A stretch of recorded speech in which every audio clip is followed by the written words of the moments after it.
See, instantly puts you on another instantly got level. you in the mood. Yes.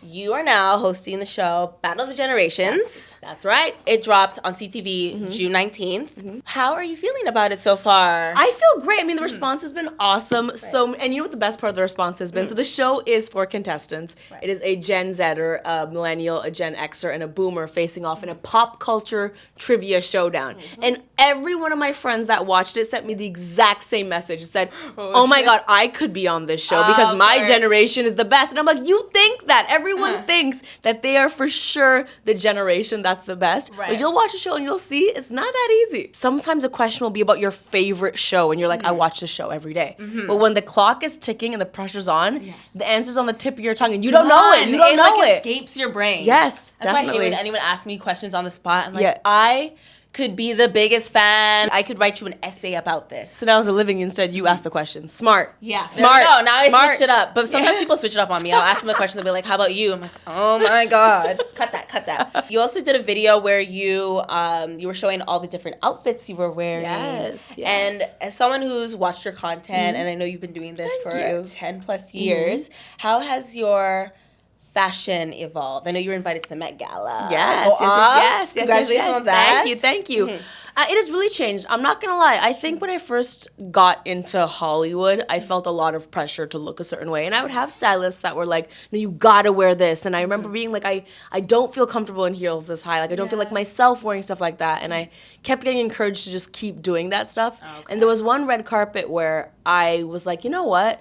I'm having such a bad time right now, and I'm not even acting like myself, and I vow that would be the last time I would wear an outfit that made me feel uncomfortable. Right. And since then, I've just been, like, wearing things that make me feel like me. So I do wear, like, loafers or kicks, and I don't accept when people are like, oh, but that's not high fashion. And I'm like, no, I'm changing the game, and a lot of people are changing the game. Fashion should be about you bringing yourself to fashion, not fashion telling you who to be. And so my fashion right now is like, you know, I rock a lot of suits, I like a lot of prints and colors, and I'll be wearing my loafers or kicks. Thank you very much. Because you gotta be the trendsetter. You can't be the one just, obviously you can look at trends and try to incorporate it into and then make them your own, you know? Make it your own, but at the end of the day, you don't want to just be a copy of what other people are doing or what people tell you should be. I think there's this idea that we've all accepted that fashion means you got to do a bunch of stuff that feels uncomfortable or not you sometimes. And I disagree with that. I think fashion is making things your own. Yeah, I think so for sure. Because I'll see some people, I'm like, I would never wear that in my life. But I love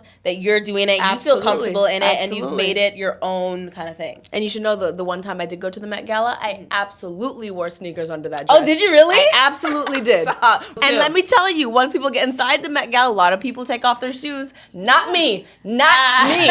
I was like, comfort, baby. Sure, my dress is knocking over 17 chairs when I walk around, but at least my feet don't hurt. There we go. That's it. The other day. I also had an event to go to, and I brought heels, and I was just thinking the whole time, I'm going to this, I'm going to be uncomfortable.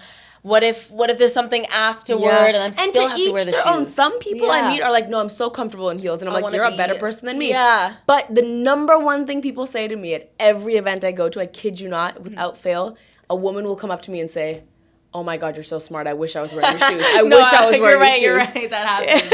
So this is Muchmusic. So we do have a segment here where we bang on the window and we harass people and make them tell us what they're listening to. You guys, what are you listening to? You three. Yes. Yeah. Okay. So I'm curious what you're listening to these days. What is on your playlist? I have a bunch of stuff on my playlist. So I listen to a lot of soca music. I've been listening to the new soca music. I'm still listening to the 2023 music from Carnival. I'm still listening to that. So a lot of Mashal.